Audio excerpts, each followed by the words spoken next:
It's the Redbird Reboot podcast. Are you ready to get rebooted, Cardinals fans? He settles down, at least in the zone, and does not stop running. Blake Murphy. This is the identity for the Arizona Cardinals. The run defense is just horrendous, and it's been horrendous for the Cardinals for a long time. And Marcos Labrada.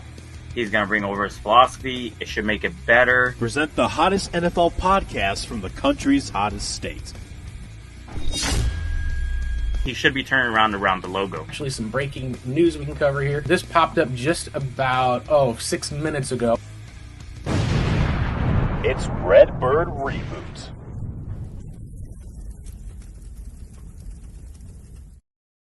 Hello, Arizona Cardinals fans. Welcome in. This is the Redbird Reboot podcast. We're so excited to have you guys here. We are basically at the end of NFL draft season, which means that we've got a whole draft class to talk about for the Arizona Cardinals. If you guys do want to be able to at least subscribe to the show on our YouTube channel, you've got a QR code there, as well as at Redbird Reboot. Of course, we talked about the draft a lot last week, made some predictions. Hey, some actually were accurate, some were not. That's just the way that the draft goes, and a very unique draft at that for Arizona, mostly defense. As we're about to go and break it down, Marcos, how are you doing, and what's your overall feeling as the Cardinals draft? Right, most analysis has said that it's been an A+ or a tremendous haul for the Cardinals. Maybe not on the offensive side of the ball as we had suspected it could be, but they brought in a lot of talent for this 2025 team to work with. Yeah, they brought in a lot of young talent. So it's all young on the defensive side, just like you mentioned. I believe we only drafted one offensive side or one offensive player. That was a guard. Other than that, I think we signed like a couple of UDFAs that are on the offensive side. I believe it's a tackle that we drafted or that we signed Ohio State. But it looked like we were just going for like Ohio State players in general because we drafted another defensive back like late in the draft and whatnot from Ohio State. So it was like kind of we're getting a couple of like signs that these players that we have right now, and Marvin Harrison Jr., obviously the offensive line head coach, and you have Paris Johnson Jr., who are probably giving a little bit of like snippets about like, hey, this player right here might be good if he's on the board. Go ahead and draft them. But the first two rounds are the ones that are pretty much going to catapult the Cardinals in a good position. Draft-wise, you get yourself the player that you wanted at 16, which is the one that I wanted, Walter Nolan.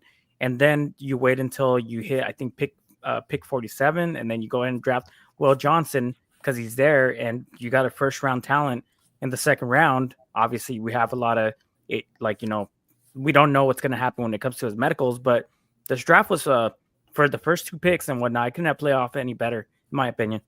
No, it could not have played out better for the Arizona Cardinals, especially when it comes to the talent that was there and available. So just going back to our pre-draft time where we talked at least a little bit about who were the guys we were thinking were most likely to be the 16th overall pick, something that the Cardinals stayed put. We talked about Nolan was the first guy that we mentioned. We talked about Derek Harmon. We talked about Josh Simmons, who went 31st overall. We talked about Michael Williams, who ended up going to the rival San Francisco 49ers. We talked about Jahdae Barron, who is someone that we thought that we would probably take. Maybe the Cardinals would have interest, someone they could trade back for. We knew that they were looking at the cornerback position, just not necessarily at one of those guys in the first round. So at the end of the day, the way that the board fell, Walter, is no quarterbacks went except for Cam Ward in the first, I want to say, about 21 picks. We finally did get another quarterback who went to the New York Giants, and Jackson Dart. But what's curious, at least, is that we have a unique, I should say at least, setup with how the board fell, where it was essentially most of the guys were off of their board. If you want to go ahead and talk a little bit about some of the guys like a Tyler Booker, Kenneth Grant we had talked about, even Jalen Walker fell down the board and was taken one pick before the Cardinals went. Yeah, Jalen Walker was the crazy drop that we almost had that position, or we were almost in position to be able to draft him. I still think that Walter Nolan was probably the better pick. There's question marks about Jalen Walker and what his usage in. He's falling under the whole hybrid, defensive player. And when it comes to these hybrid defensive players, you have to have a plan for that player. You can't just draft a guy and say, hey, it's off just based off talent. You could ruin a defensive player's career, no matter how much talent they have, if you don't utilize them the right way, if you don't put them in the right spot. I mean, we had our own issues with that, not only with one linebacker, but with three linebackers. We didn't have a plan. So Jalen Walker was a pretty I think we would have probably drafted him at 16. I don't think that would have been a good idea. I think Walter Nolan's still the pick at that position. Kenneth Grant was one of those players that I thought to myself, if he's there at 16th, we probably should take him over Walter Nolan. He is kind of like a talented, freak, physical freak at his size and his stature and whatnot. He's a very smart player. If you guys want to see an interview, the Bootleg Football Podcast has an interview with him. He's tells you about his own film. He talks about how he reads different offensive linemen. Usually those type of people, they come with some study habits and whatnot, which is always great. And Booker, I mean, that I'm not sure if I would have ever wanted or thought that he was going to even be in that position. But even if it was, I would have, Walter Nolan's my guy. It's kind of weird how he was right there at 16th, and that's exactly what we took. And then in the second round, we still got Will Johnson. So it's kind of crazy because those were my top two players that I wanted to get at 16. Yeah, no, that's something that I think, and we'll break down a little bit here of the draft just so that you'll be able to see just how it went. The biggest move that happened, at least, was going to be Travis Hunter. The Heisman winner was essentially traded up for by the Jacksonville Jaguars, who gave up a first-round pick next year.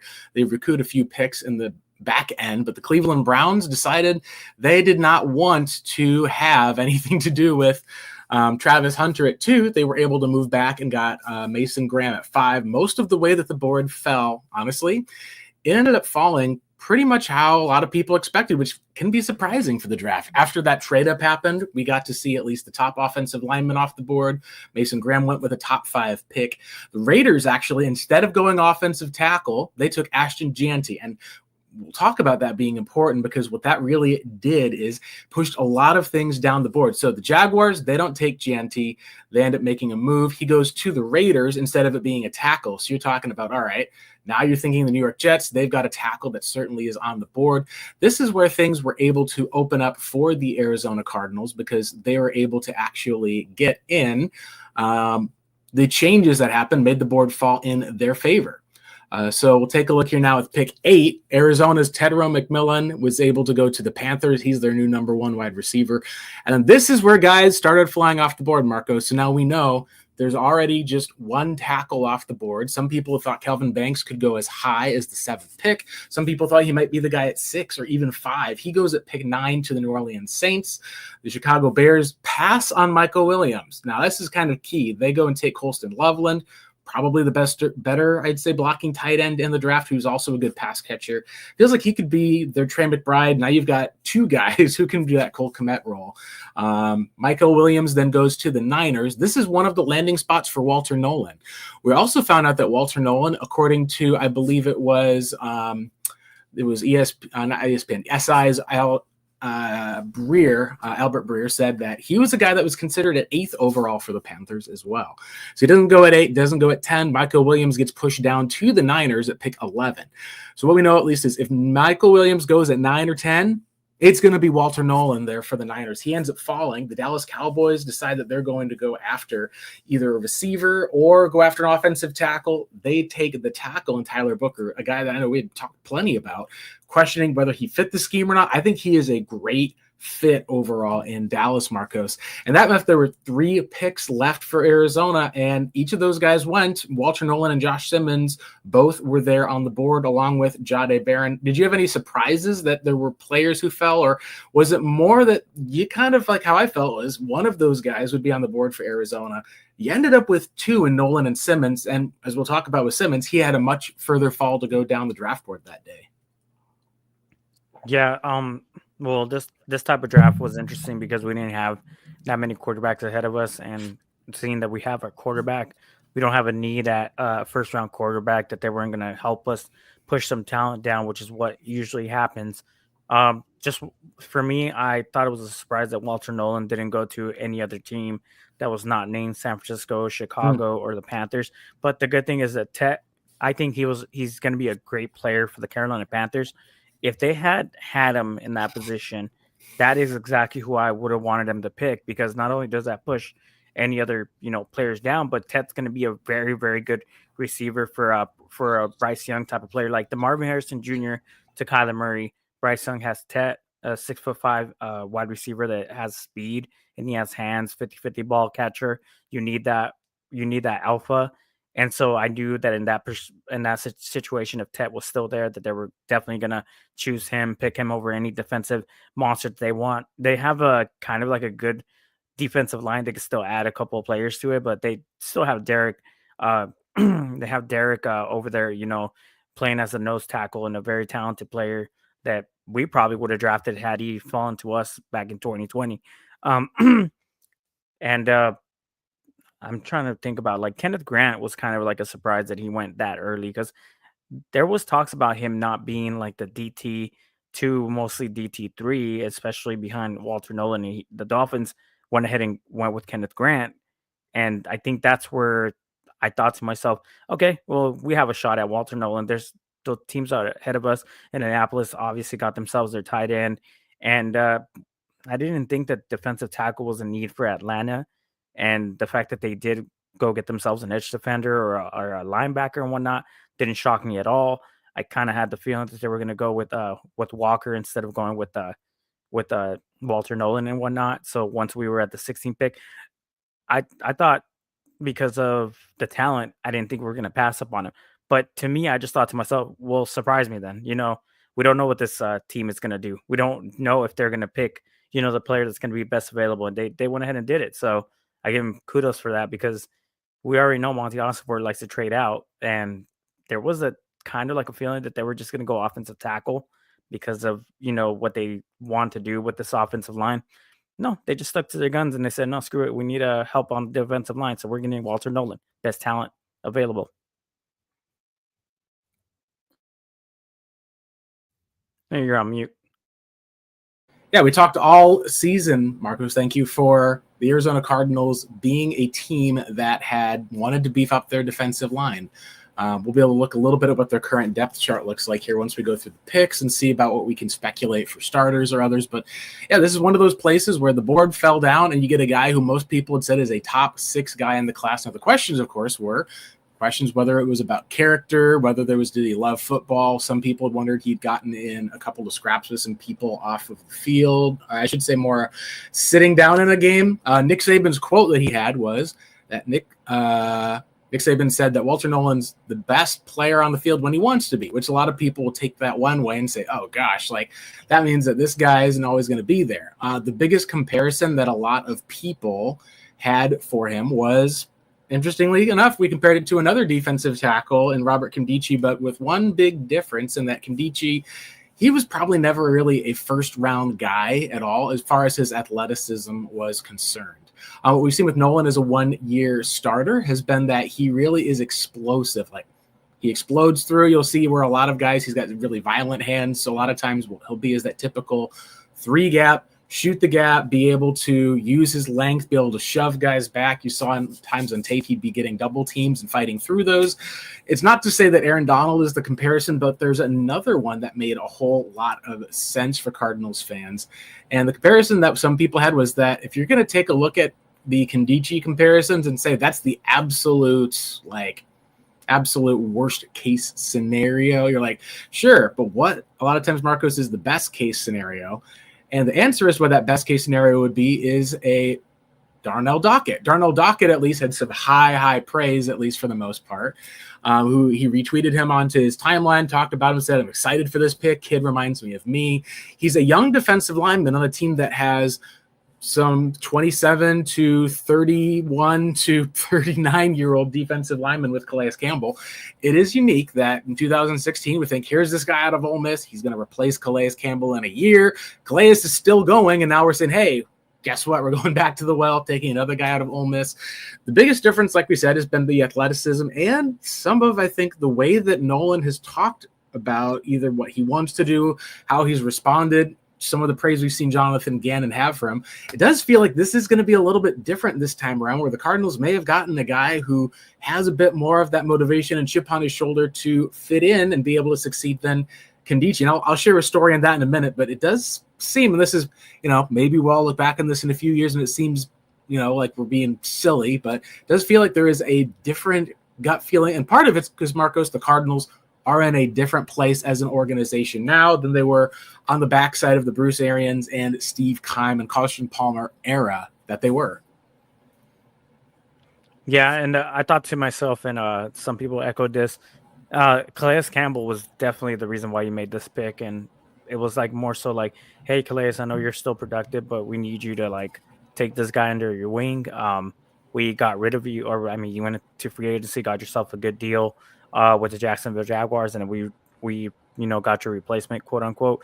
This time we're not getting your replacement per se. We're keeping you as a Cardinal, and we're drafting somebody that like we know you have the ability to be able to like be a leader for, take under your wing, try to guide him the proper way and whatnot.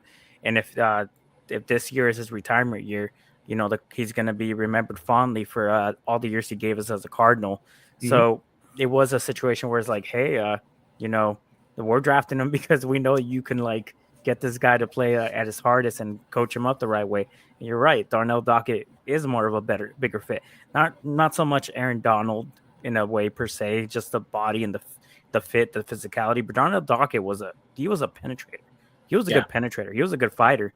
Yeah, no, the violence with his hands that Jonathan Gannon talked about, and also what Dockett said too, is he smiled big because there's a certain player you sense, like as some people have said, he's one of the impact defensive linemen in this draft, in a draft that didn't have that many impact defensive linemen. They had guys who were great against rushing the passer. In Derek Harmon, you had another guy like Omar, I think Norman Lott, who's great at rushing the passer. They weren't as good against the run. Nolan was someone who actually was one of the best, I think, run defense grades in the nation and showed a lot of flash as a pass rusher, being able to be that disruptive. Does feel like there's a little bit of an edge that comes with him with the Cardinals. What I'll say as far as with why we're comparing to Dockett more than we're comparing to Kondichi, I'll share kind of a personal, well, maybe not personal, it's open for the public to listen to. But when it came to Kondichi and he was drafted, there was two issues that I had with the pick. The first one was I felt there was a better talent available. Because I love defensive tackle Chris Jones in that draft. I felt like he was a little short, but I thought that he was a great penetrator. He had all of the stuff you're looking for in terms of being an impact run defender, and he was pretty good at rushing the passer. I figured you bet on that upside. Well, the Cardinals took Kondichi. Chris Jones, of course, falls into the second round, goes to the Kansas City Chiefs of all teams. So it's one of those places of, do you get the grade right on the player? Because sometimes you may miss on the player, but guess what? Everyone else did too. If you take a player above another guy who ends up busting, and the guy that's taken afterwards becomes a star, that's how you get your Levi Brown, Adrian Peterson situations where you're like, gosh, Cardinals drafted a busted offensive tackle because they needed a tackle so bad, but you could have had this legendary player in this two-man backfield and then built up the offensive line into something great with Peterson and Edgerrin James. There's a way that they could have probably built their team, and I think the Cardinals are going to be we're going to draft the best talent available. We're going to look at positions of need and usage, but this is a draft where we're looking at it going, Cardinals just took one of those guys who was great. And the reason why I think there's a little bit more motivation is in going to be the stories afterwards. So in his first year with the Cardinals, Robert Kondichi went on the radio, and what he talked about, at least, is he was like asked the question, what is going to be like what's required for your weight, as far as for what does the weight look like? How does it make what's different about the NFL? And Kondichi's response was, oh man, like, doesn't matter what you eat, as long as you're weighing in fine, they don't care, you're good to go. And so one end said, maybe there's a little bit of candor in that. The second, though, is you got to think that in college and the NFL, there's going to be a pretty big difference. John Brown changed his dietary habits. We know at least how other players had changed some of their habits because they needed to have the additional nutritional boost. So here's Kondichi saying he's not going to worry about what he's eating as long as he kind of is, weighing 300 or something pounds. So he's going to be good to go.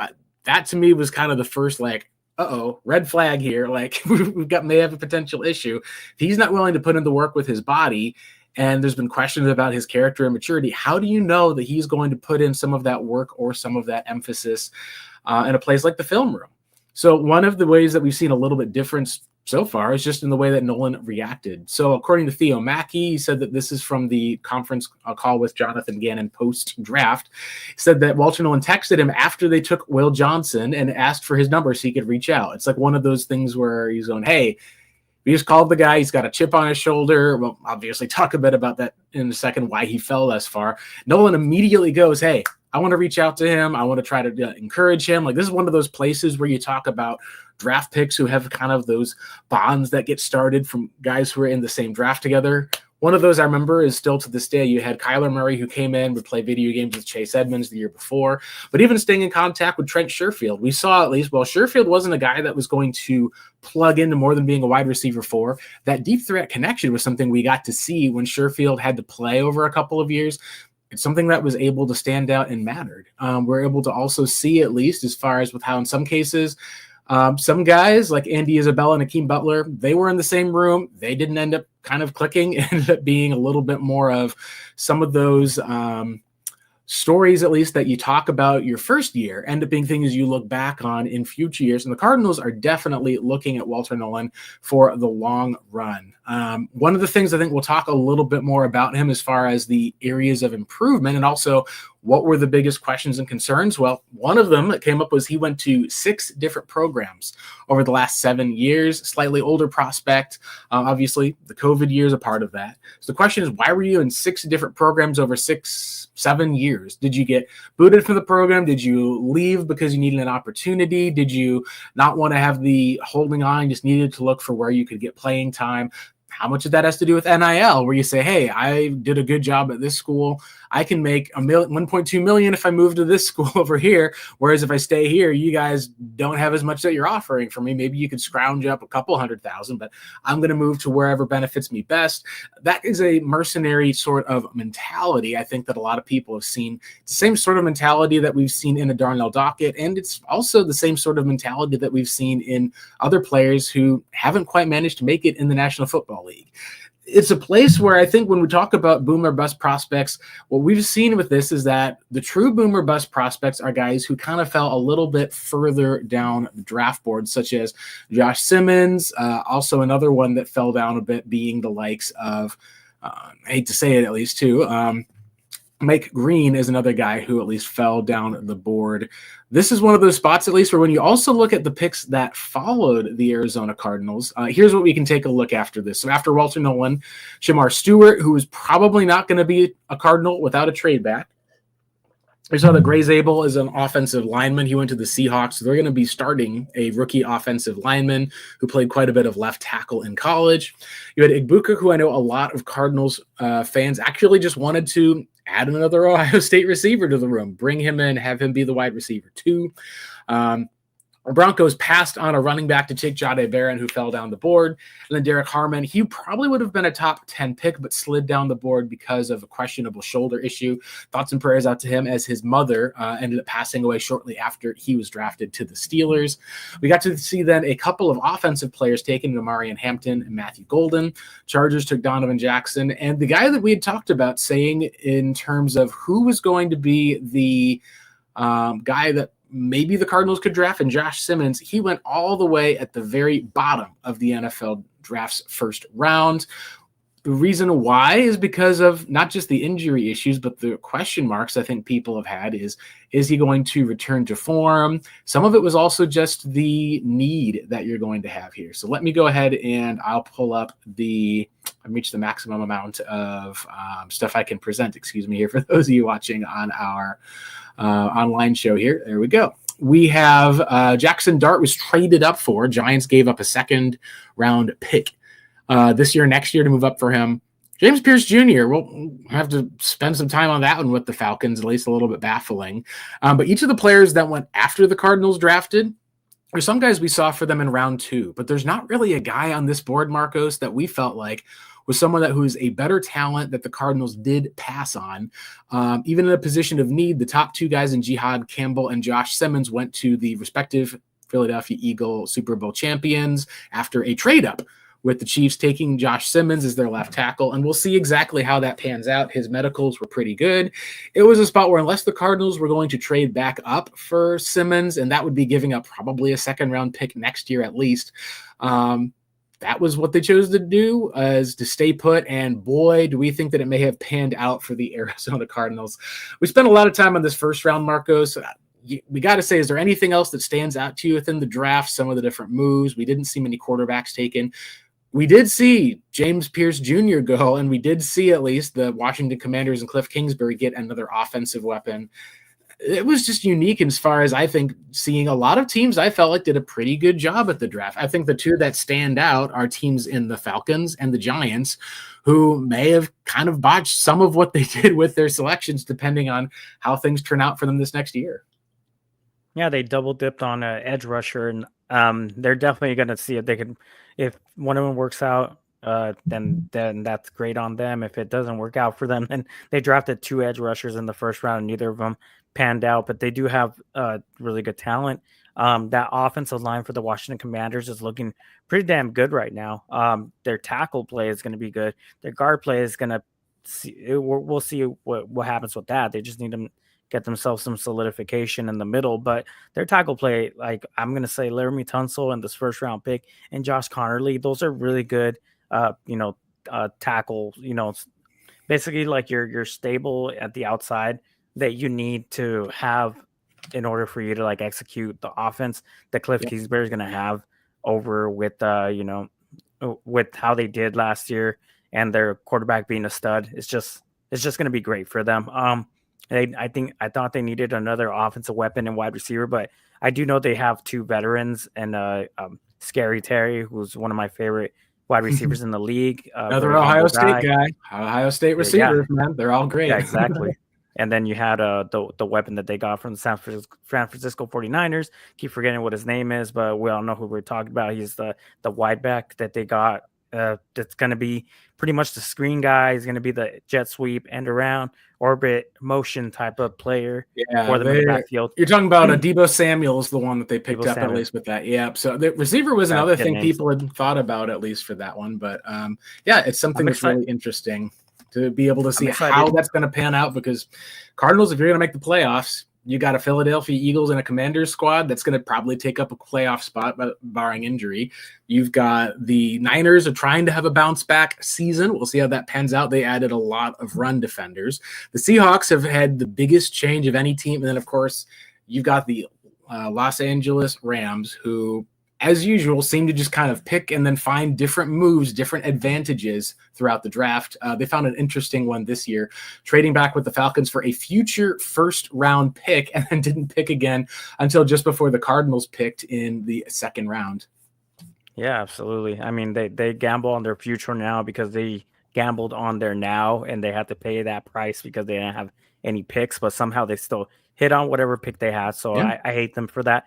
John Campbell going to the Eagles, that's a very interesting one. I'm going to keep an eye on that one because not only do I like the talent when it comes to Jihad Campbell, I knew we were going to select him at number 16, by the way, but him going over to the Eagles, who they draft these players and they just turn them out to be either studs and whatnot. I'm interested in seeing what they're going to do with them. Are they going to play him on the line as a Sam linebacker? Probably, but that Eagles defense is just young. They're hungry. They're talented. I wonder where Jihad Campbell's, where he's going to take off from here. Yeah, it's something that we're going to be excited to watch. Going into the second round, what we did at least see as far as the Cardinals, they did not move up. Some of the guys who I think were targets we talked about in the second round, and Carson Schlesinger, Jonah Sevaina went off the board. Some people liked Luther Burden. He went a little bit earlier. They had brought in TJ Sanders previously, along with other guys like I think the biggest name that we had talked about was Nick Scourton.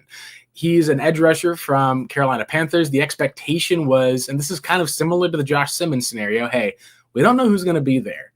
We think Walter Nolan may be there, but we're not sure. We're pretty sure that Josh Simmons is going to be there. Very similar in the second round. We're pretty sure that Nick Scourton's going to be there. And then lo and behold, as the board came down, you're able to see the Jets took Mason Taylor. Alfred Collins went to the Niners. Cowboys went with an edge rusher. And then at this point, you're like, all right, you're 3 picks away or so. You got the Colts and then the Rams. Colts go with another edge rusher. The Rams take the tight end because this is their first pick. Most people had mocked them, saying that they needed to get an athletic tight end to replace Tyler Higbee. Suddenly you're sitting on the board with Will Johnson and the last maybe right tackle that some people had looked at in this year's draft, who could be a starter, in Ayante Irsay. Cardinals take Will Johnson, and everyone's just all of a sudden going, oh my gosh, you basically get to take a guy a lot of Cardinals fans wanted with the 16th pick. He falls into the second round. He seems like his knee set has been healthy for the last 2 years. The question, of course, is going to be, is the surgery and the type of repair that it is going to mean that he gets a second contract? What does that look like? We've seen this plenty of times. Sometimes you'll have a guy that a team will say we're out on him from the medicals. Calais Campbell had a bad back. It was one of the things the Cardinals felt was when he turned 30 years old. He's played for another 9 years in the league at a high level. There's other guys where you can look at come out, you're like, this guy is fantastic. He's going to work out super great. You get Ryan Swope falling into the 6th round for the Cardinals. He can be that Wes Welker slot receiver. He never played it down for the Cardinals. He just had all these concussion issues that popped up, was not able to have that athleticism at the same level to do the role that was needed. But instead, you get Will Johnson. And honestly, Marcos, this is the move that a lot of Cardinals fans wanted. And this is the move that you can just say is pretty impressive. He only allowed 2 touchdowns in his career at Michigan, was part of that national championship team, was the defensive player of that national championship game, having that interception of I think it was Falcons quarterback, Michael Penix Jr. He had 3 pick sixes in his time. This is a guy who is a ball hawk in zone coverage, was able to make a lot of plays, essentially playing in zone, which is the same sort of coverage the Cardinals play. The majority of their snaps came in zone coverage in 2024. As far as looking at what is kind of a comparison for a player type, you're saying, hey, if all things work out and all things are healthy for the most part, the biggest prospect comparison to him is going to be a Richard Sherman. So you're not talking about a guy who's going to be that one-on-one man corner like a Patrick Peterson, who's going to just give him Megatron, give him Julio Jones, he'll shut them down. It's going to be more of that guy who can be a ball hawk, who stays with guys on the outside, can help erase that part of the field in a similar manner. But with his off coverage, he's able to close quickly, get the ball, be able to get those turnovers or break on the ball quickly for a pass breakup and a quick tackle. One of the plays that he got hurt on this past year, which helped lead a little bit to some of the questions with why he didn't run at the combine. Like some people wondered, is he a 4-5 guy? Can he keep up with the 4-3 receivers? Something at least that I think we'll have to see what it looks like when we're on the field or in training camp. If he's going to play in more zone coverage than man, maybe that's not going to be as much of an issue potentially as one of the questions. And what we've also seen, Marcos, is the way that the Cardinals like guys. They want guys who've got heart, who are team leaders, who can tackle. Will Johnson ended up having another knee injury that occurred while he was chasing down a guy after one of the other players got burned in coverage. He runs all the way back down, tackles him, saves a touchdown, got hurt on the play from rushing so much. That's the kind of heart that you want in football players. And obviously you want the guy to run down, tackle him, and stay healthy too. It's one of those places of where when you're talking about Nolan being a boom or a bust, this is a similarly risky type of move for the Cardinals. But you talk about, is the juice worth the squeeze? And in this case, being able to have a potential number 1 corner is something that I think the juice definitely is worth rolling the dice at pick 47 in a way that's very different from rolling the dice at pick 16 overall. Yeah, exactly. And just like how you mentioned, we played a lot. We're predominantly a zone coverage team. We're not too much of a man coverage team, so we're not going to be putting our corners at the line of scrimmage often and having them follow their guy most of the time. Even if they are at the line of scrimmage, they're there just to like try to shove or try to like get a little bit of a physicality in there, reroute, the wide receivers, push them in a position where they're uncomfortable, and then they drop into their zones and they're watching the quarterback. They're seeing what kind of intentions the quarterback is, which direction he's looking at, because that's very important when you look at the quarterback or look in your direction. One of the things that we lack with our cornerbacks at this moment right now, every single cornerback has this issue. Garrett Williams is probably the only one that has shown that he is a little bit more aggressive, but we don't have any aggressiveness with any of our corners. Yeah. And none of our starting cornerbacks. They usually drop down into their zone, watch the quarterback, and if the ball gets thrown their direction, they're kind of giving more of a cushion to the wide receiver. The wide receiver is going to make that catch. They're not going to, like basically dig their heel to the ground or dig the balls of their feet to the ground and drive on that. Most of the time, they're just trying to make sure that person does not burn them on a deep touchdown. And that aggressiveness is hurting our Cardinals because we don't usually rank very high when it comes to like touch like interceptions or even like interception plays for return. That's something that as a Cardinals fan, we used to see with our defenses quite a lot. Our defense, running in a fumble for a touchdown or like being aggressive or getting a pick six and whatnot, or getting interceptions in general. The Cardinals would always rank somewhere around like 25 per year. That would put them in the top 10 and whatnot. Then at a certain point, we just started dropping down. During the Vance Joseph years is when I started noticing it, because a lot of teams were playing more off ball and they were, keeping their corners 7 yards off the line of scrimmage. Well, for the most part, that helped when it came to like not giving up big plays, but then it didn't lead to any turnovers. So you knew that the teams are just going to chip us down. Hey, 7-yard gain. Here we go again. 7-yard gain, out route, curl route, 7-yard gain. Oh, he broke a tackle. Now it's another 20 yards and stuff. So we're dying by 1,000 cuts instead of just like dying quickly. Will Johnson has the ability to like read the quarterback, know when to break on a ball and get himself an interception. Don't be surprised if anytime during this year when he does get to play, if he has that ability. And another person that I really like, and Keitrell Clark, showed that ability too, that for some reason or another, they're just not playing him. So Garrett Williams shows that he can break on a ball. Everybody else, they lack that ability for some reason. Yeah, it's something at least where when we'll look at the depth chart for the Arizona Cardinals, there's been some huge improvements that they've been able to make this past offseason. Here's at least with looking at the orange are going to be guys who are signed in free agency. The guys at least who are in purple are part of their rookie draft picks. And it's a far cry from where they were at previously. Let me go and pull up the original depth chart that we had. Before we talk about Will Johnson, you can see here, biggest thing as far as the Cardinal starters to go in, you've got your backfield is Sean Murphy-Bunting, and then you've got Max Melton on one side, Jalen Thompson, Buda Baker. Really, you've got your future with Adrian Taylor-Demerson. You got your slot guy. You're just kind of missing that number one corner who can start, because right now, as we saw from last year, the Cardinals paid Sean Murphy-Bunting to try to be that guy. He's not been able to pan out as that guy, at least from what we've seen through 1 year. Cardinals on the defensive line. All right, Justin Jones out for the year. Bilal Nichols out for the year. Roy Lopez signed with a different team. You bring back LJ Collier, but boy, do you need at least a bit of help. Cardinals are able to find that, and they do continue to add to the defensive line as well.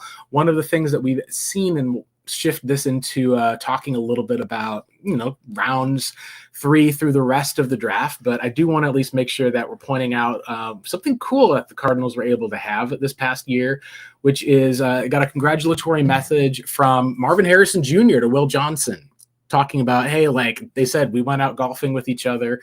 We've known each other, like they're obviously in rival schools, but when it comes to being professional athletes, they're similar. A lot of these guys are training in Arizona during this winter season, so they'll all get to hang out with each other. They talked about like, hey, it just feels like you're going to be a Cardinal, man. Like it just felt like that the mentality of the team. And I think it says a lot, at least about Arizona, that this isn't just one of those places where the Cardinals add the best talent and hope that things are going to work out, but that they're at least building this identity off of guys who have been part of championship runs, and Will Johnson have been some of the best players at their position, some of the star players in a big conference like the Big Ten as well. And it's something that's really cool to be able to see some of these relationships. You hope that there's going to be this iron sharpening iron approach that you'll see from Marv going up against Will Johnson in practice. Let's go, and I'm going to see we shift into looking at some of these other draft picks, because the top 2 are the ones that most people are going to be familiar with, because those are the guys that are most likely to be stars. Cardinals probably got 2 top 20 talents in this draft. We'll have to see exactly how it goes with the need. The good news is that it's not expected to be a short-term, going to miss camp, going to miss time sort of injury. It's the long-term that is the question. So going into round 3 with Arizona, this is one of the spots, at least, where I know a lot of Cardinals fans wanted them to take Cam Scadaboo. I did not think he was going to go in the 3rd round. He ended up not going in that round. Cardinals had possibility of trading back. We wondered, would they be able to grab a draft pick up a 6th rounder? And I said that they got some offers. They actually decided to not end up taking any of those offers that came in. There's a really interesting way that things kind of panned out for them. If you take a look at least at the pick right in front of them, was made not by the Carolina Panthers originally, but it was originally held by the New England Patriots. So the New England Patriots actually traded away that pick. I think it was to Atlanta traded it to New England, and the Carolina Panthers jumped up and what we thought about Marcos, probably sniped the Cardinals pick. Princely Umanamielen, someone who they brought in for a top 30 visit, top edge rusher. We knew that it was a guy that had some questions and character concerns, but he was a guy that was considered a fringe first-round talent, not maybe the top 10 talent of Walter Nolan or a top 10, top 15 at least talent of Will Johnson. Panthers trade up and get him. Cardinals then take an edge rusher with their next pick, which is very interesting because it's like, oh, they probably were targeting an edge rusher. They took the next guy. They take Jordan Birch out of Oregon, one pick ahead of a guy we talked about a little bit, Jalen Noel. They took him ahead of Devin Fairchild as well. One of these guys is one we thought could be a Cardinal in the third round. Some people had Noel as high as the second. Birch is fascinating because he does not profile at all like how most linebackers profile, because most linebackers, you think of like maybe Hassan Reddick is an undersized linebacker, but you think of like a guy who's going to be probably 6'4", probably 250 pounds. That's what you're going to be thinking of when it comes to those sort of players. And that's who's been kind of in Jonathan Gannon's defense. Take a look here at the weigh-in. This is a guy that fits closer to that Josh Sweat model than the Hassan Reddick model at 6'4", 279 pounds. Oh, is this an interior defense again? Nope, edge rusher. He's got long arms with 33-inch arms, at least. It's able to, when you talk about that size and frame, that's kind of crazy when you think about a guy who's got that size. He was a top five-star recruit out of high school. At 280, ran a 40-yard dash in 4.6 seconds, showed some explosiveness. The biggest question on him has been, hey, like, how much of these consistencies are going to get ironed out with coaching in the league? Because he's not had the same aggression as a guy that would be going in the first round. You saw this last year, though. He had 8.5 sacks in 10 games. He showed a lot more flashes as a pass rusher with some energy. There's some skills that are needed, but the biggest thing that you can do is you can't coach 6'4", 279 with long arms, Marcos, much less at the edge rusher spot. This is one of those places where if he stands next to the likes of Zaven Collins, it's going to be very clear. I have a weird comparison for this one. When you're talking about someone who's got some of that weight, who has the physical upside and some of the traits, he reminds me a bit of Calais Campbell. Calais was 6'8", 260 pounds coming out, and he had to gain up a few pounds because he was so slender to be able to kind of be that interior defensive lineman. Well, he was a defensive end for the Cardinals for a long period of time. I think if you can keep Birch at this size, not worry about having to move him to gain 20 pounds, move inside, if you can kind of keep him at least at that weight and keep the explosiveness, he could be a wrecker off of the edge, and that's a guy that you find in round number 3. So you got a guy who's got first-round measurables in round 3, sort of tape and athleticism. Your hope is that you can turn him into a plus starter, and he's a guy that you get to add to this defensive line and to Will Johnson now for the Cardinals. Yeah, in the third round. Well, if they got sniped by that other edge defender, of course, they go ahead and they just stick with that same class and whatnot. It could be a situation where, because they got sniped, it's a good thing, because then you have a player that you possibly develop to become a starter and become like a Pro Bowl type of a player. Yeah, he is a pretty big for a defensive end or for an edge defender. Now, if you're talking about him having his hand on the ground, that's a different story, because those are the type of players that you sneak a little bit or you bump a little bit to the inside. But if you want to keep him on the outside, if you're going to have him on a 2-point stance, that's a pretty big dude. That's a big guy, because now you have these defensive end, you have these edge defenders that are true edges on the outside that are like very speedy, but they have a lot of techniques with their speed. It's not just about bull rushes all the time. It's also about how to beat your guy, how to like think about what kind of move you're going to set him up to or set him up to do. So when you do have a guy this big that's like 270, you know he's going to walk around at 280, 290, maybe during the season. If they decide, hey, we're just going to bump you to the inside, he might walk around heavier. They have that option with him. But if he's just a true edge on the outside, he's going to have to get that athleticism. That athleticism is going to have to come key, because he's going to try to beat his guys to the outside with bull rushes more so than he's going to do with speed, because of the size and the weight combination that he has. And the arm length is really good for him for if he's going to stay on the outside battling tackles. Yeah, one of the things that's really interesting here is if you take a look here at BJ Ojulari, weighed in at 6'2", 248, a little bit undersized, but still hitting that 250 threshold. He's got bend, and he ran a 4.59 40-yard dash. You want to talk at least about Jordan Birch. He's a lot bigger. Now, here's what's kind of fun about all of that. In the 40-yard dash, BJ Ojulari ran I believe it was timed 4.63, 4.59 was the unofficial time. Jordan Birch ran a 4.63 40-yard dash. So you're talking about there's a 40-pound difference between these guys, between BJ being, I think it is, hold on, I had 348, should be 248 pounds for those of you watching on our live stream. Yeah, BJ Ojulari, definitely not that, he's not a nose tackle.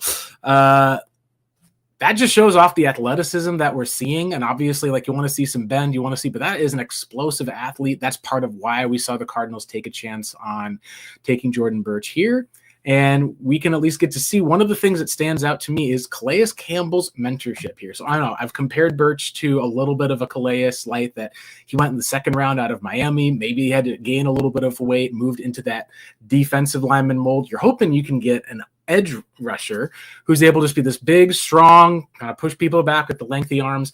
You look at where the Cardinals are now on the defensive side. You've got Calais Campbell and Dalvin Tomlinson, with Walter Nolan being a part of that line. And then when you talk about your defensive ends, you get Darius Robinson there at one side.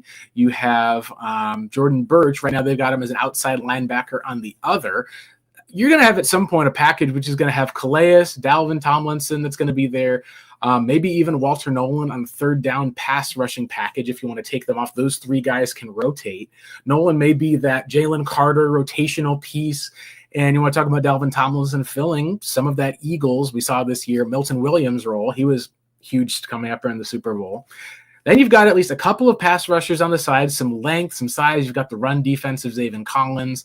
And then you also are looking at, who's that on the other side? Oh, yeah, Josh Sweat and BJ Ojulari. You're going to be able to have going from one of the weakest, if not the weakest, front sevens in the National Football League to this being a strength of the team. And that's something where, even though the Cardinals have not taken an offensive player yet, you're going to have Calais there to be able to mentor these guys. You're going to have Josh Sweat, who's 6'6", probably about 260 pounds. These guys are going to also be mentors who go along with a new Cardinals defensive line coaching staff. It just feels like a lot of these pieces are falling in place for what was a pretty good defense last year under Nick Rallis that just wasn't deep when the injuries started, especially on the defensive line. You're getting to a place now where you've got some pretty tremendous upside now with this entire defensive line, complete with having veteran players with Calais, with Dalvin, with Sweat. Even a linebacker like a Michael Walker, at least, who's been around the league for a bit of time, is someone who's going to fit in really well, I think, with this Cardinals team. And that's exciting, at least, to be able to look at and say, if you can give the best coach on the defensive side of the ball and Nick Rallis the ability to just rush the passer and drop back into coverage, it's going to make some Buda Baker blitzes really stand out, because how are you going to block all of these guys at once if you are an opposing offensive line? Yeah, the depth is definitely where they wanted to target this draft, and good on them for getting all that young talent, for getting all those signees during the free agency period and whatnot. One thing that I was going to ask you, is this official starting lineup and whatnot? Because I'm noticing that Max Melton is now ranked as a starter on their depth chart, and he supplanted Murphy Bunting and Starling Thomas, and they have Will Johnson starting at the left cornerback position. Isn't that interesting? Yeah, most of these depth charts are essentially they're not official because they're from our lads, but what they do go off of is they look at the end of year. So this is your last game of the season depth chart. Michael Wilson wasn't healthy to play, but at that point, Murphy Bunting, he had been the left corner. He had actually gotten benched at that point for Starling Thomas in the final game. Max Melton was there. What they're expecting for the Cardinals, what I think we're going to expect, is that if Will Johnson is able to either rotate in or win that spot outright in camp, your hope is that he could open up day one to be your left corner starter with Max Melton as your right corner starter. Then you're going to be looking at a lot of question marks about who's going to be then the starting pair of linebackers. One of the guys who's going to add to that is Cody Simon, the Cardinals' 4th round draft pick. He's a guy that was the green dot, which means you call the defensive plays, grew a lot, spent a lot of time at Ohio State. It just kind of fit the mold that Monti Ossenfort likes to have, is he likes guys from that school who were coached by those coaches. Heck, they like one of those coaches enough. They went out and hired him and brought him in. That's why we thought, oh, maybe they go for a Josh Simmons. Nah, it seems like they feel content to let this new coach in Fry develop some of the team's offensive linemen to be able to take on some of the spots vacated by Will Hernandez. Simon was one of the guys that I did not have in round 4. I saw him either go in round 3 or in some PFF mock draft simulations we ran. He fell to round 5. And Cody Simon is a player that does feel like he may not play this year outside of in a rotation, but it does seem like he's probably one of those, you pick him on day 3, he's got some of the athleticism, he's got the smarts. You're probably going to end up with him being a future starter in terms of where the Cardinals are. And they don't need to have impact or like all-pro type of level of starters. He's at 6'2", 229, a little bit smaller than your typical Mike linebacker, which makes me think you'd probably have him being more of the Will linebacker, maybe the more playmaking guy who can knife through, keep an Owen Papo with some of that size and speed over in the middle of the field, or at the strong side with some of that coverage. Just a very smart player, had an, I believe it was an interception, ended up being 3rd team all big conference, 112 tackles was most on the team. He had 12 and a half tackles for loss with 7 sacks. The comparison that I had for him of who's a guy from like a big time program, you draft him on day 3 and he's a guy that is able to blitz through, make a lot of tackles for loss, go through the line, is smart and being able to do well enough in coverage. He'll get a pick or two. That reminded me a lot of Kaiser White. This is a guy who probably is going to fill some of that Kaiser White role for the Cardinals in this defense, in that Will linebacker role that we got to see him play last year. And he was the guy who was the, I believe it was national championship game defensive MVP. He had a tackle for loss with a team high 8 tackles. Feels like it's a solid pick that I would say for the Cardinals of not just getting a national champion, but getting someone into that linebacker room who probably with the maturity is able to start year 1 if needed. Yeah. He was mostly what was his strength was his ability to blitz and stay clean while blitzing, because of that's what we start seeing now with our linebackers. They're blitzing from depth. They're not lining up at the line of scrimmage. They're calling blitzes off of these looks where they're not giving you, they're not nodding to the offense that, hey, we're coming and whatnot. We're not putting them on the line of scrimmage and then like pretty much declaring like, hey, this guy's gonna come. He's coming after the quarterback and whatnot. Let's go ahead and change our protection to make sure we account for that guy. No, they like to do it from depth, and I think that's part of the reason why Kaiser White wasn't brought back. Aside from the fact that the guy couldn't cover, blitzing from depth was not his specialty, because he was already getting up there in years. So you need somebody that's faster in that position. They also would use him at times on the edge, along with Mac Wilson was the other guy who seems like he's going to be their starting Mike this year. Being able to have a guy who can call the plays and learn some of that in the middle of the defense, probably by season's end, you'd have to assume at least, or at least entering season 2. That'll allow you to be able to keep using some of these other players in different spots and just kind of have this rotation where you'll be able to see how the Cardinals like to do defense. They want to keep their offensive line steady. They'll maybe swap out a player or two. They like to kind of swap out their running backs, do it a little bit where you got one lead back, but swap guys out. And they'll run like some of their tight ends are basically the most valuable players that they're going to have after the quarterback and the wide receiver. One of the things we can also say in this round, Cam Scadaboo, who a lot of Cardinals fans wanted, went in round 4. He was a guy that they would have either had to reach in round 3, or he went 10 picks ahead of them, which I think is good for him going to the Giants.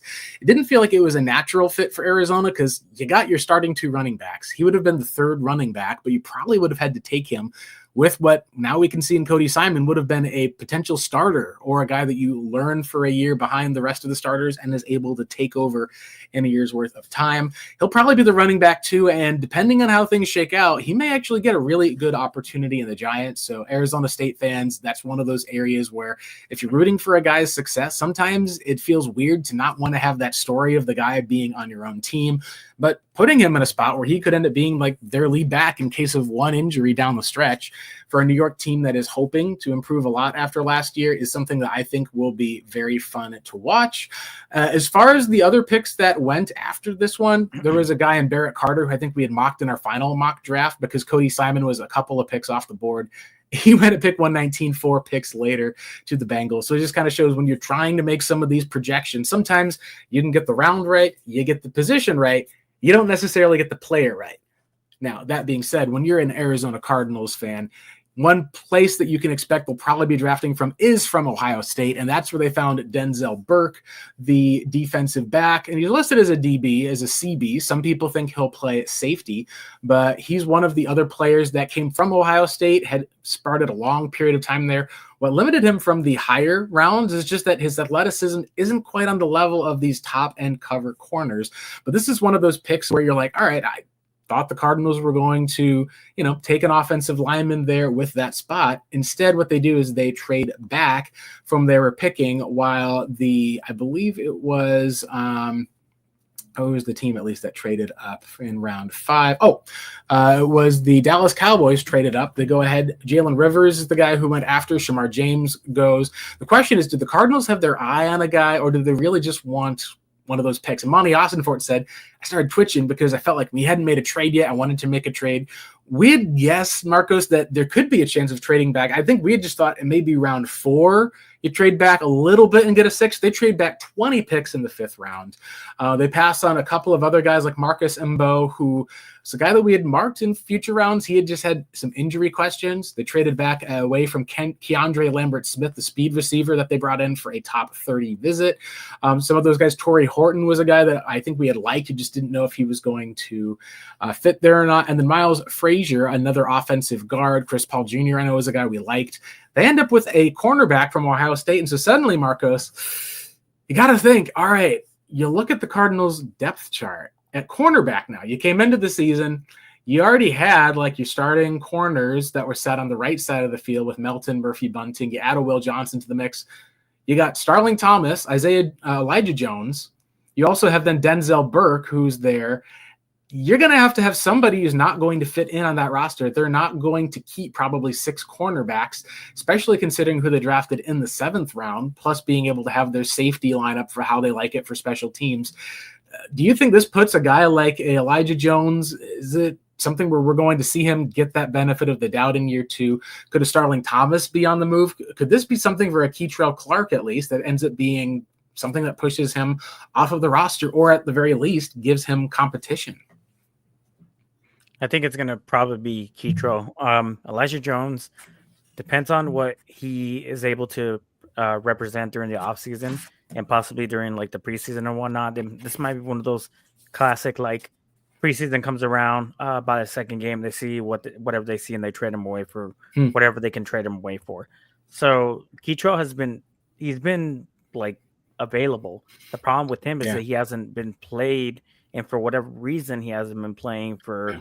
Maybe he doesn't fit well. Maybe the position that he was supposed to be playing. Pro Bowler Garrett Williams ahead of him is another hard part of all of that. Like, that's just Keitrell's size makes it where it's going to be hard for him to shift outside, which is something that is going to be interesting to see, because Denzel Burke, when you look at him at 5'11", 186 pounds, he's a local guy. He went to multiple Phoenix high schools. He went to, I believe it was Saguaro High School, as well as, I'm trying to remember the other name here. It's another powerhouse school that they had. Sorry, I'm looking it up here real quick for you folks there. Maybe it's Brophy College. That's right. I know someone went to Brophy. So yeah, he went to Brophy College Prep, transferred to Saguaro High School. Saguaro is like the same high school that's gotten like a ton of other players drafted from the Phoenix area. Local Scottsdale kid. He ended up being drafted, and you got the second Ohio State player who goes now here at 5'11", 186 pounds. You look at him versus a Keitrell Clark, who is at only, I think his listed weight is 5'10", 181. He's a little smaller than that. He's probably closer to like 5'9", 170 when you look at some of the places. And you're talking about Denzel Burke as probably going to be that guy who pushes for outside reps with some of the length, probably pushes a little bit with Elijah Jones. And as Jonathan Gannon said, you can never have enough cornerbacks. It wouldn't shock me, honestly, at all if we end up seeing one or two of these guys who probably starts for another NFL team gets released from the Cardinals defensive back room this year, Marcos, which it's a far cry from the days that they had to trade up to be able to get a fourth rounder in Marco Wilson, who didn't even last this one season as a starter. Now they're in a much better spot. Let's go quickly over through the other last few draft picks that they have after Burt. Hayden Conner is one that I think the athleticism isn't first round, but the tape is good. He was able to handle pretty well in their game against Michigan. Monty called him a kind of sleeper, or what you'd call a guy who wasn't getting all of the attention. Hayden Conner at 6'6", I believe it's at 320 pounds overall. He weighs in as a potential, like, I know Cardinals fans may not remember this name from a few years ago, but you're thinking of the guy out of Oklahoma, who they had for a couple of games, I think, who played Cardinals O-line. Who's the guy who at least was Marquise Hayes. Marquise Hayes. Marquise Hayes is the guy who they drafted in the 6th round. They kept him for a while. He kind of bounced on and off the roster at least, but he was able to essentially be in that game against the Rams, played against Aaron Donald. Donald had no sacks and 1 pressure in that game. It's one of those guys who had a lot of starts in college and a player that the question is, could he develop into a long-term sort of backup offensive lineman, a regular offensive lineman? He had a 4.88 20-yard shuttle, the 3-cone drill. You like to look for your guys at about 7 to 7.4 seconds if you're offensive lineman. Cardinals like it. He wasn't there as far as his time. So I think when you're talking about it, 6'6", 314 pounds, excuse me. It's one of those questions, at least, where is he one of those guys who maybe isn't the most athletic? Maybe he's not going to be one of those guys, at least, who is going to be that sexy of like a draft pick on the offensive line. But when you're talking about, he sits there, he hits hard, he connects and drives guys back, and he's able to kind of push guys away who are these interior penetrators and punish them. You get an experienced guard who's played a lot. That's one of those things where if he can be a backup guard for this year and you can then get him coached up with a Justin Fry while the other guys are able to start, at least now you've got a guy on your roster who's young, but also has experience that can kind of plug in, where then you don't have to worry about bringing a Will Hernandez back if he's not, until he's healthy, having to kind of start a guy too soon. I thought this was a solid pick for the Cardinals. And when you look at the other guys who were there on that 3rd day of the draft, you're not going to often find guys who are going to have as much experience or as much, I guess you can say, stability that they can bring as a guy who's an offensive lineman out of Texas who was a starter for pretty much the whole 3 years that he was there. I really like the fact that they also got him for the guard position, because we need some more depth in that position. We need to get younger as well. We are kind of in a flux. We don't have any stable players in that position. So getting somebody from Texas that you're going to draft that guard, and obviously the later rounds where guards usually tend to go, putting him there with competing within the right guard, left guard position, and whatever you can do with them. And usually they're flexible enough to play center as well. I really like this pick as well. I'm gonna lie, don't know much about him, because once you get that far down on the depth chart, or when you get that far down in the draft, you tend to not know what most of the players that you're looking at, because it's hard to be able to scout all those players, or at least have a list of them. The ones that pop out, like a Kobe Bryant was still available. I thought the Cardinals were they're probably going to select him. They got themselves Denzel Burke instead, and he just kept slipping. He just kept going. Fell to an undrafted free agent. Yeah, fell to an undrafted free agent. Just sometimes the way that teams in the league will view guys, very different from how people watching independently will view guys. The best example I can think of here is Shedeur Sanders went from being potentially talked up as a number 2 overall pick to analysts going, he's more of like a 2nd round guy. He doesn't have that pop or the athleticism, but he's consistent. He needs to work on, some areas of pocket presence. He didn't play behind a good line. And a lot of times you're watching him, you're like, yeah, there's some good plays that he's making in here, but also it's a Travis Hunter highlight tape is part of what you're seeing as well. Those two just had an awesome connection. He falls down to the 5th round, and it's just a lot of NFL teams just did not view him, and maybe a lot of the circus that followed this year in the draft, as being part of something they wanted to invest an earlier pick on. when they viewed him as much, much lower. Now, speaking of lower, the Cardinals had one final pick in this draft. They saw Damian Martinez, a guy who I liked, go a couple of picks ahead of them to the Seattle Seahawks. They take Keaton Crawford with their final pick in the draft. We saw them sign a couple of offensive linemen, including a Fry from Ohio State. Maybe they just called Justin Fry on his phone numbers, slipped back. It was the other Fry from Ohio State that, hey, I want to come in tomorrow. Cool, I'm with the Cardinals. That's one of the names and positions that we will watch, as it's another interior offensive lineman. The coach is familiar with him. Crawford is a very athletic safety. He is a 4.41 40-yard dash at 5'11", 202 pounds out of Nevada. There's in our group text message thread, he had a top 30. I think it was either a top 30 or a visit with the team.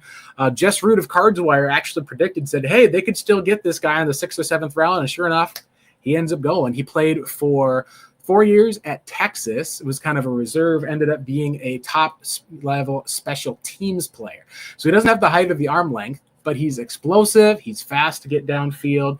He's played tons on special teams. Like, the biggest thing that someone said is, hey, if you're going to give one comparison for Keaton Crawford, think of a safety version of Justin Bethel. Justin Bethel is one of the top special teams players in the league, really showed up there.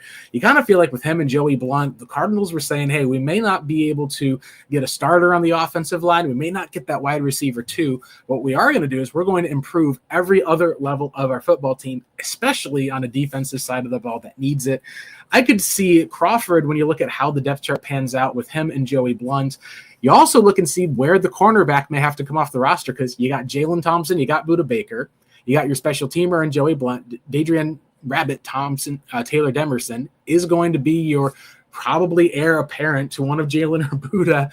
You then end up with having to keep a special teams player like Keaton Crawford on the roster. That's going to probably push one of those cornerbacks off the roster who normally would be playing special teams, like a Keitrell Clark or an Elijah Jones or a Starling Thomas. I think that this is one of those, when you're talking about a 7th round pick, you can almost say, yeah, if the guy is healthy, he's going to make the 53. And that's more than you can say for a lot of 7th round picks who have to go to the practice squad, get cut from the team. It's one of those places where you feel like what Monti Ossenfort was able to do with this draft is he kind of let the board fall to him, was able to make a move down the board to pick up an extra pick. And what they really did was they kind of tightened up a lot of those different spots on their team, from the defensive line to the edge rush to special teams to even some of the backup positions, guys to develop for a year in a Cody Simon. It's going to be, I think, a much deeper Arizona Cardinals team than we've seen in past years. And that, I think, trends and bodes well for a team that's looking to make the playoffs for the first time since 2021. Yeah, isn't it interesting that the Cardinals have this tendency of drafting safeties in the 7th round that are either highly athletic, it's either safeties or it's a wide receiver, and they get their little typecast like, hey, he's going to be a special teamer. He's going to be the guy that we're going to, hopefully have him fight for a roster spot. But if not, he's just going to be a special teams dog or whatnot.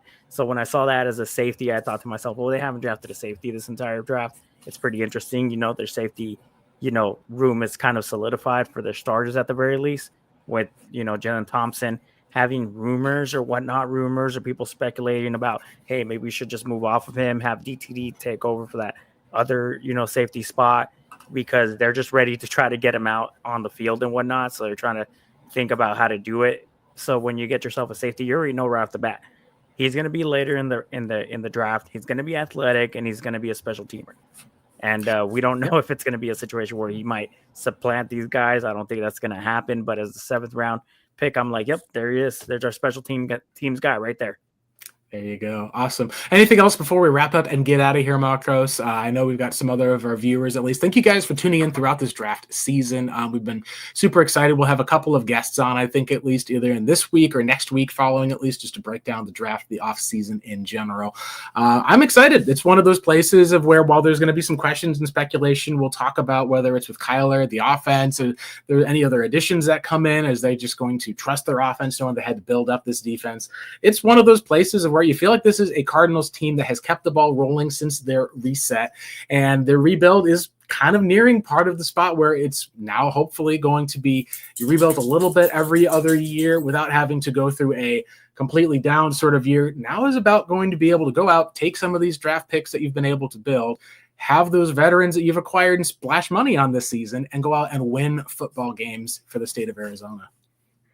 Yeah, well, the off season is where it starts. So after the draft, it's always about like, hey, OTAs. Then you have your camp, and then afterwards you start getting your little bit of like looks at what's going to go on, what's going to happen with the depth chart. The depth chart is what's interesting to me. Like I said, it's not official, but the thoughts that like Will Johnson, you have Will Johnson and Max Melton starting on the outside, supplanting somebody that I don't mind being supplanted, and Starling Thomas and Sean Murphy Bunting. Those two players, becoming either backups, and what they're going to do with the cornerback room, if they're going to get rid of Keitrell Clark, which I wouldn't want, but it looks like they might be going that direction. And Elijah Jones, seeing what we have in him, that's what's going to be interesting for me, aside from the fact that what are they going to do with their linebackers to the outside? What's Zaven Collins? What's his role going to be? I still think they should just probably move him back to linebacker at this point, but it's not going to be the situation that's going to happen. I think Akeem Gaither-Davis, who like the Bengals were very excited about, we'll see what he has in that as a starting linebacker. I thought that maybe Zaven could take over that role, but like I said, I'm excited. I like this defensive heavy draft. They did do a couple of things that I did like, which is like pick the guys that you have that are best player available. You got yourself Will Johnson in the second round. We wanted him in the first round. And so we'll see where it takes off from here. And the offseason, the free agency was a really good aggressiveness that he showed too. So I'm very excited about that. Absolutely. All right. This has been the Redbird Reboot podcast, guys. We just went through and rebooted the whole draft. That means it's time for us to now log off. Thank you guys so much for tuning in. That QR code for those of you watching is able to take you to subscribe to our YouTube channel. You want to make sure we're building that up. Thanks again so much for tuning in, and go Cardinals. Have a great rest of your week, and hope you guys had a wonderful time celebrating the 2025 NFL draft. Take care, everyone.